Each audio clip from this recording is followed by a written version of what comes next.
ollaan täällä Korpelamaijon tiluksilla Suomussalmella. Meillä on hieman vajaa 300 lypsylehmää ja viljellään noin 350 hehtaaria kaikkiaan. Valtaosa pellosta on saatu tilusrakennetta parantamalla ja aikoinaan raivauksen kautta tähän aika lähelle, että on suuri osa siinä. Mutta nykymallin mukaisesti, kannullaisen malliin, niin osa on pienenä lohkona ja hyvinkin kaukana, että vuokramaita, että liian kaukanakin, mutta vähän levällään on. Siitä me päästään heti vipukysymykseen. Vipumobiililla pitää aina kuvata näitä lohkoja, niin sehän on melkoinen työ, jos rupeat kiertämään kaikki nämä lohkot läpi ja otat kuvaa kasvustosta. No kyllä, jos kaikki lohkot, tulisi semmoinen, että pitäisi kaikki lohkot kuvata kerralla, niin kyllä se varmasti työstä kävisi, mutta mitä on tähän mennessä yksittäisiä tapauksia lohkoja, niin en ole kokenut niin hankaleeksi, että ne pitää ihan asiasta tehdä lähteä. No miten on muuttunut tämä maatalouden tukijärjestelmä? Sinulla on paljon kokemusta.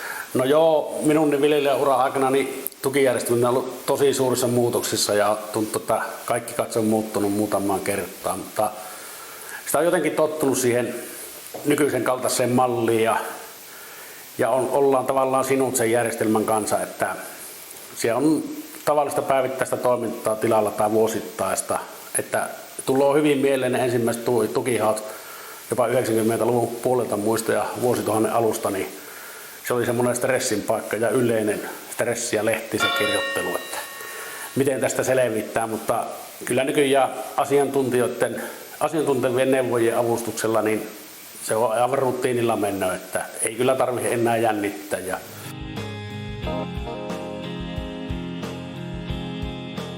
Sillä tavalla, että se ei huomioinut sitä niittoajankohtaa, että kun oli aiemmin niitetty, niin se tavallaan pyysi sitä kuvaa, että onko niitetty.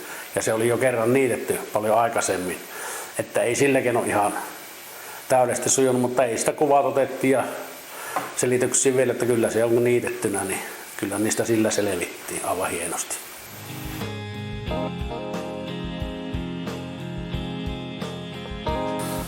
No tämmöisellä tilalla, missä pyritään tuottamaan NS-tehotuotannolla, eli tehokkaasti tuottaa maitoa ja se elanto tulee maidon tuotannosta, niin tuet ei kyllä ohjaa sitä peltoviljelyä eikä eläintenpitoa millään tavalla. Että se on se maatalousbisnes, minkä mukaan mennään ja pyritään tekemään tulosta.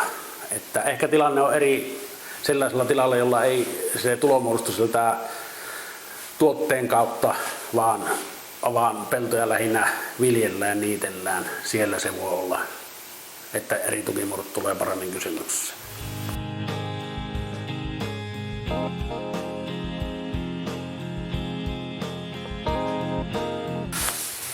No, yhteistyö sujuu kaiken kaikkiaan esimerkiksi ELY-keskuksen kanssa ja maaseutuhallinnon kanssa todella hyvin nykyään ja yhteydenpito on keskustelevaa, neuvovaa ja jos joskus aikoinaan muista, kun koettiin, että meitä kytättään tavallaan, niin kyllä semmoinen on jäänyt kokonaan pois, että ihan normaalisti asioista keskustellaan ja tuntuu, että asiantuntijoiden kanssa on. Ja itse olen aika hyvä asiantuntija ja pääsee juttelemaan toisten asiantuntijoiden kanssa. Jos saisit tämmöisen taikasauvan ja seuraavan tukikauden maatalouspolitiikan viljelijän näkökulmasta muuttaa, niin mitä muuttaisit? No se on helppo sanoa kaikki. Että totta kai me haluttaisiin, että se olisi tuotteella olisi hinta X ja se riittäisi ja mitään tukia ei haettaisi. Tämä olisi se täydellisessä maailmassa, mutta ei maha ihan heti jos koskaan tämmöinen muodostuu. Jonkinlainen tukijärjestelmä tullaan varmasti pysymään, että jos täällä heittäisi tuenmaksu pois, niin joku muu maksaa, sitten se on täällä mentävä siihen. Että toki haluan sillä kertaa, että se olisi selkeämpää ja sitten minun mielestä olisi parempi, että se olisi enemmän sillä lopputuotteessa se tuki.